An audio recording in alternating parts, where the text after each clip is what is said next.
Good day, students. I am Miss Michelle Joy, and I am a social studies teacher of Sarasas PTS School under bilingual program, teaching grades 7, 8, and 9 students. Welcome back to our online learning discussion, and we are now on our week 6. Let's proceed to our online discussion now. Now, class, our topic for our social studies week 6 online learning discussion are the following. Letter A, colonization of Southeast Asia, and letter B, reasons for colonization. Now, before we proceed to our online learning discussion through our slides, I would like to read to you 10 words that I got from your book. So yes, you can check these words on your book. Now, class, if you do not understand the meaning of these words, you can always get your dictionary and then look at the meaning, read at the meaning. Or if you want, you can always search them in Google for your better understanding. Now, as I read these words, you can always repeat after me so you can practice your reading skills. Letter A, colonization. Letter B, empire. Letter C, economic. Letter D, political. Letter E, cultural.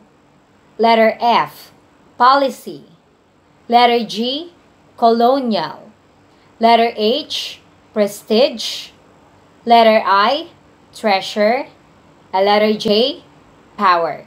Now let's go to our next slide. A colony is a place that belongs to another country. Think about a landlord and a renter. England, France, Spain, Holland, Sweden, and Portugal were all landlords in parts of America. They thought they owned the place. Then their colonists, the renters, said, "We're tired of belonging to someone else. We intend to own our own land." When that happened, there were revolutions, and the landlords were forced to pack up and go home. The east coast of North America was an English colony from 1607, when Jamestown began, until the Declaration of Independence was signed in 1776. Those were colonial times.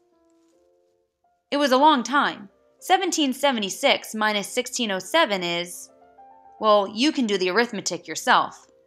When it comes to families, it was about 7 generations. That means from son to father, to grandfather, to great-grandfather, to great-great-grandfather, to great-great-great-grandfather, to, great 4 times grandfather. A lot of things can happen in 7 generations.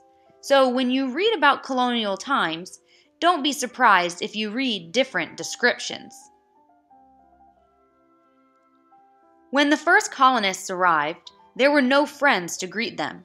No houses were ready for them. They had to start from scratch, and I do mean scratch, as in scratching.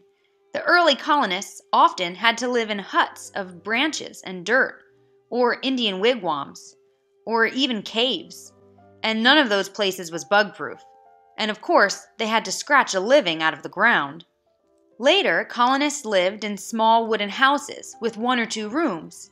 Eventually, some lived in fine houses. A few lived in mansions, with beautiful furniture and paintings and dishes and silver. But no one had bathrooms like you have, or electric lights, or a furnace, or running water, or kitchen appliances. And very few people lived in mansions anyway. Now, class, for this slide, I would like to discuss to you about colonial rule in Southeast Asia. So, between 1800s and 1900s, most of Asia was carved up by Western powers. Great Britain developed colonies in Singapore, in Burma, or now we call Myanmar, New Guinea, and as well as in India. Also, France developed colonies in Indochina, where in Indochina, in Vietnam, Cambodia, and Laos.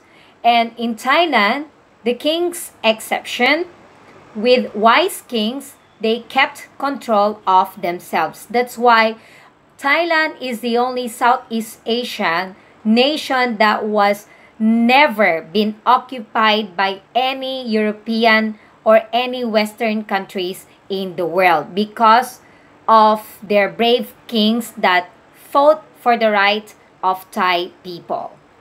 And then we have Spain. They colonized Philippines. The U.S. took control of the Philippines after Spanish-American War. So let me go back and explain about this to you, class. Now, in Great Britain, they colonized Singapore, Myanmar, New Guinea, and India. That's why these countries can speak English. And France, they colonized Cambodia, Laos, and Vietnam. That's why when you go visit these countries, you can see a lot of infrastructure that look like the ones in France. I was able to visit Cambodia before about my visa, and I was able to see houses in Laos very much the same in France. That is one of the influence in France there. And then in Thailand, there is an exception because no country ever been occupied Thailand. And Spain, they occupied the Philippines. And after Spanish and American War, U.S. took control over the Philippines.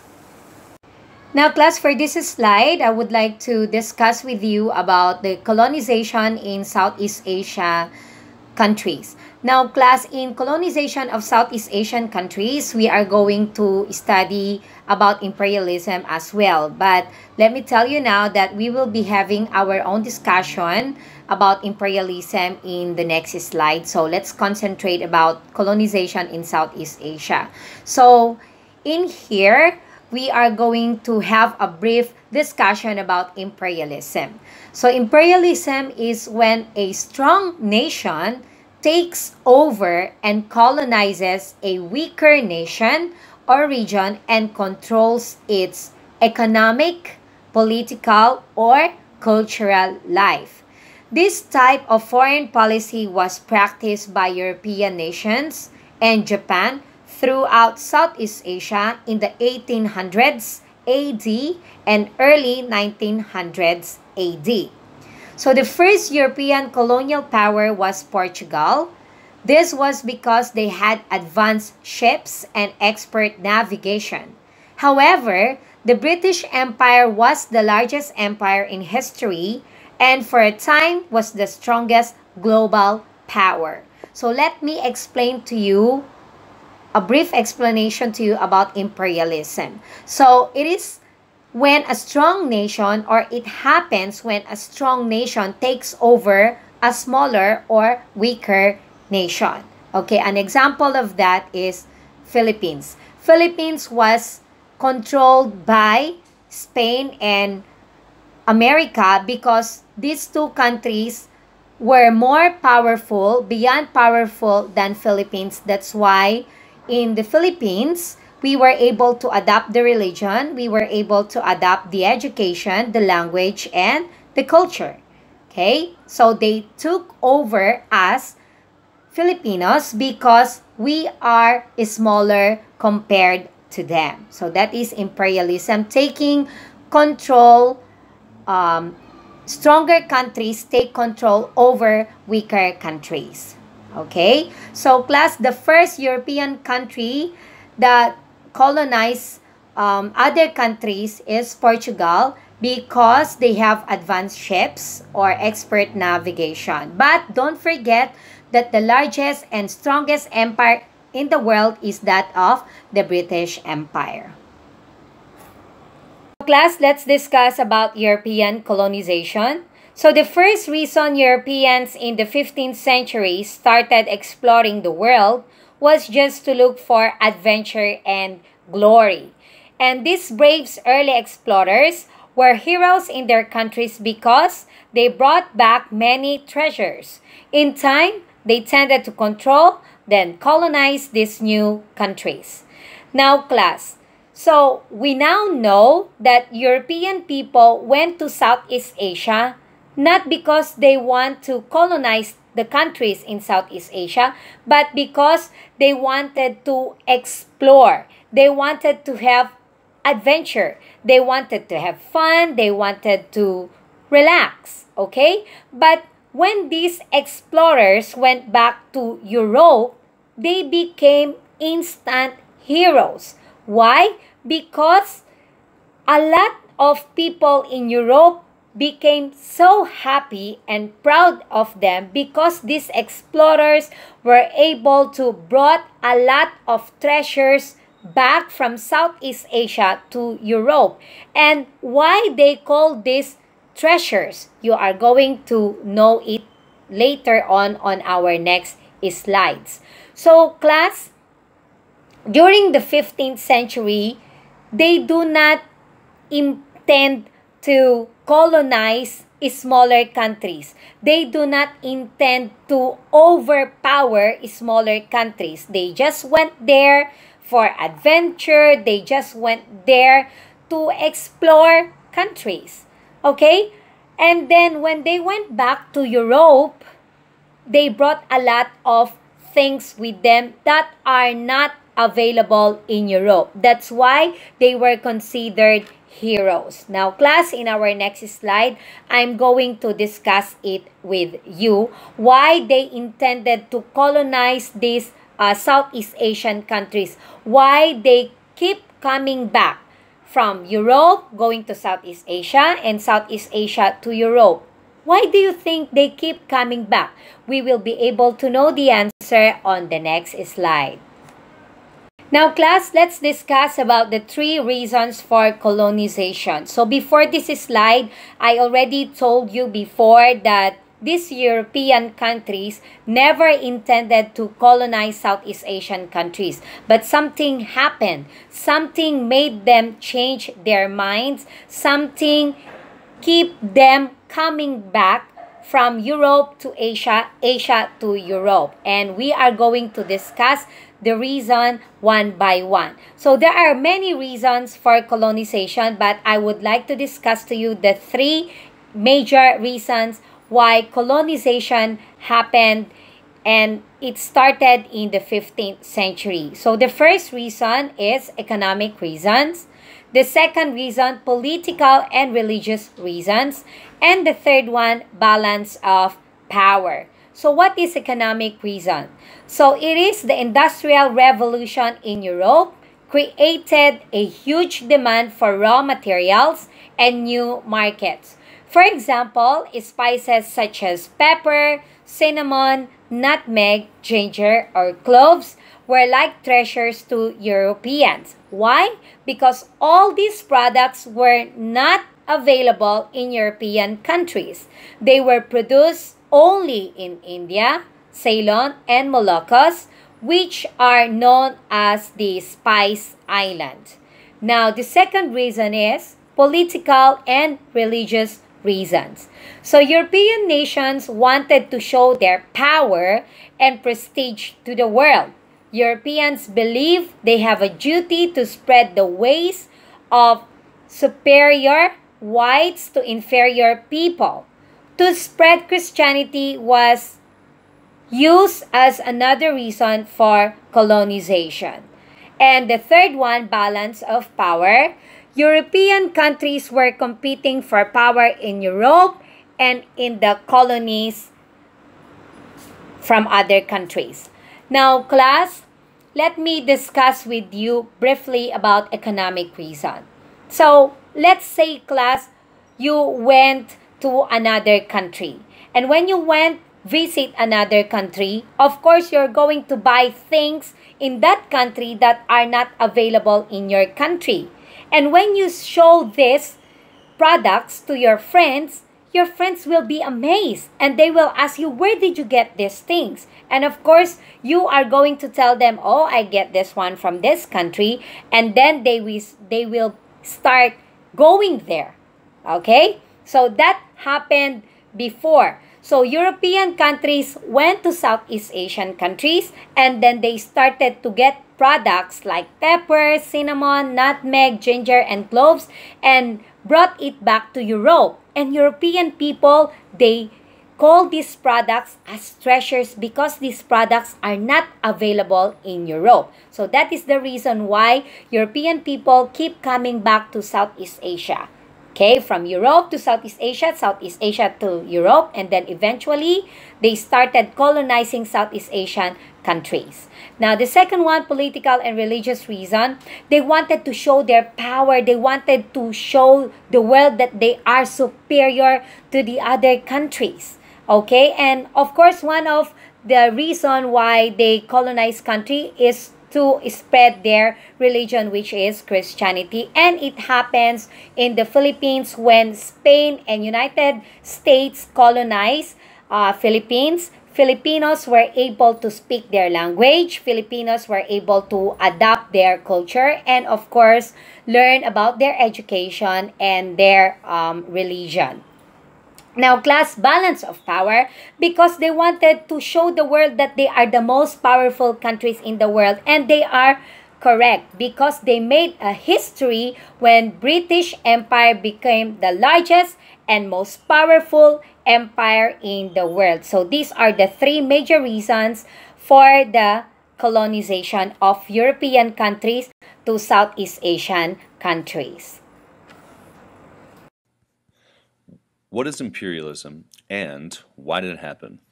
By the end of this presentation, you should be able to answer both of these questions. First, let's define imperialism. Imperialism occurs when an industrialized nation takes control of other nations, lands, or territories for economic or political gain.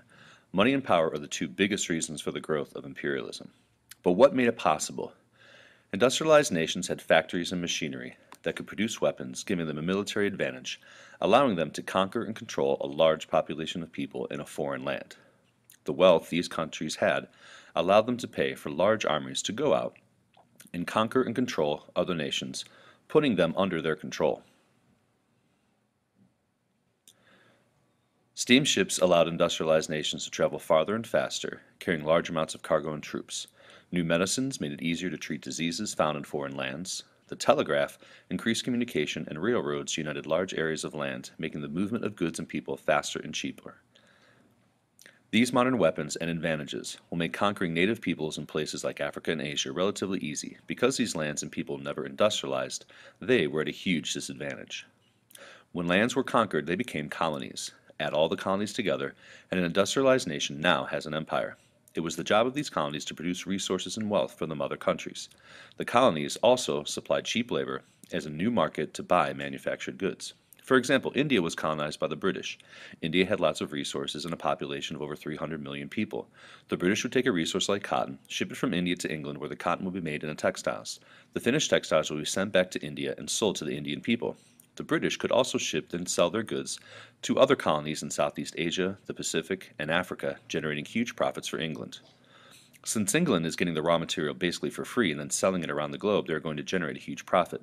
England passed laws stopping India from making their own textiles or buying them from any other nation. This relationship was good for the British, but terrible for the Indian people. Competition with other industrialized nations also motivated Europeans to go out and seek more resources. If your neighbor was doing it, that meant you had to do it too. Unless, of course, you wanted them to become more wealthy and more powerful than you. Competition amongst the other industrialized nations of Europe drive imperialism, and unfortunately, underdeveloped places like in Africa and Asia will suffer the consequences. That leads to the next reason for imperialism, called nationalism. Nationalism was the belief that your nation or people were superior to all of the nations and people. The best way to prove this was to have the most of everything and the biggest empire. A nation's wealth and empire were status symbols. The more you had, the greater you were. Europeans also believed that they were a superior race, choosing to spread their knowledge and culture around the world and to civilize lesser developed people in other parts of the world. This belief was known as social Darwinism. Spreading Christianity was also another reason for imperialism. European Christians wanted to convert foreign people to Christianity and justified conquering these people in order to save their souls. By 1914, European nations had colonized over 90% of Africa. They forced their language and religion on the native people, took away all of their traditional governments, redrew political boundaries, promoted ethnic and tribal conflicts, used forced labor of native people, took their resources, and caused famine and disease, killing millions of native African people. The most notorious actions took place in the Belgian Congo. In 1876, King Leopold II of Belgium claimed the area of the Congo as his own personal colony. The main source The main resource found in the Congo was rubber, a new product in high demand and therefore very valuable. Leopold forced millions of Congolese people to work day and night, gathering rubber stamps, cut off the hand of anyone who failed to meet the rubber quota. Others were whipped and beaten to death. Villages were raided, women and children were raped and killed, and millions died of malnutrition and starvation because they were not able to tend to their crops. No one knows for sure, but it's estimated between 10 and 20 million people died in the Congo during Leopold's rule, which lasted till the colony was taken by the Belgian government in 1908. Other European nations continued to control colonies in Africa, Asia, Southeast Asia, the West Indies, the South Pacific, and the Caribbean. Great Britain and France and Germany will emerge as the top 3 European powers, and they will continue to try expanding their power all the way until the start of World War I. So, in conclusion, the biggest motivator for imperialism was economics, followed by national pride, competition with the nations, racism, and religion. Imperialism changed the world. Our question is, what impact will this have on the native people of these colonized places? So class, we now come to the end of our online learning discussion for week 6, and I hope that you did understand our topics about colonization in Southeast Asia and the reasons for the colonization. Now it's time for me to give you activity. This activity has 5 questions and I'm sure that you will be able to answer this. So number 1, what is meant by the word imperialism?